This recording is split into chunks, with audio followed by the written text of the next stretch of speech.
Hi நண்பா, இந்த ஒரு வீடியோவுல சூர்யா சார் நடிப்பில் வெளியான ரெட்ரோ திரைப்படம் பார்த்தீங்கன்னா 12 நாள் முடிவில் இதுவரையும் தமிழகம், கேரளா, கர்நாடகா, ஆந்திர பிரதேஷ் மற்றும் தெலுங்கானா இந்த மாதிரி உலகம் முழுவதும் 12 நாள் முடிவில் எவ்வளோ கலெக்ஷன் இருக்குது அப்படின்றதான் டீலில் பார்க்க போகிறோம். அதுக்கு முன்னாடி உங்களுக்கு பிடித்த ஹீரோ யார் அப்படின்றத மறக்காம கமெண்ட் பண்ணுங்க. ஸோ எந்த ஹீரோவுக்கு அதிகமான கமெண்ட்ஸ் வருது அப்படின்றத பார்க்கலாம். இப்போ பார்த்தீங்கன்னா ரெட்ரோ திரைப்படம் எவ்வளோ கலெக்ஷன் இருக்கு அப்படின்றத டீட்டெயில் பார்த்துடலாம். முதலாவதாக 12வது நாளில் தமிழகத்தில் மட்டும் பார்த்தீங்கன்னா ஆன்லைன் டிக்கெட் புக்கிங் மூலம் மட்டுமே 59 லட்சம் வரையும் கலெக்ஷன் பண்ணி இருக்குது. ஆன்லைன் மற்றும் ஆஃப்லைன் இரண்டுமே சேர்த்து 12வது நாளில் 74 லட்சம் வரையும் கலெக்ஷன் பண்ணி இருக்குது. மொத்தமாக தமிழகத்தில் மட்டும் பார்த்தீங்கன்னா 12 நாள் முடிவில் 58 கோடி வரையும் கலெக்ஷன் பண்ணி இருக்குது.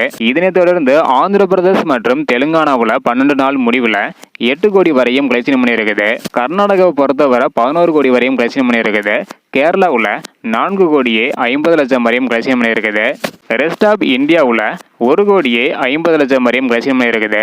மொத்தமாக உலகம் முழுவதும் 12 நாள் முடிவில் ரெட்ரோ திரைப்படம் 122 கோடி வரையும் கலெக்ஷன் பண்ணி இருக்குது.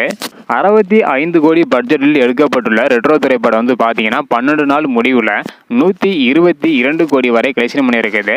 இது ஒரு நல்ல வசூல் அப்படின்னு பார்த்தீங்கன்னா சொல்லலாம். அடுத்தடுத்து ரெட்ரோ திரைப்படம் எவ்வளோ கலெக்ஷன் பண்ணுது அப்படின்றத வெயிட் பண்ணி பார்க்கலாம். இந்த வீடியோ பார்த்தீங்கன்னா மறக்காம எல்லாருக்குமே ஷேர் பண்ணுங்க. தேங்க்யூ.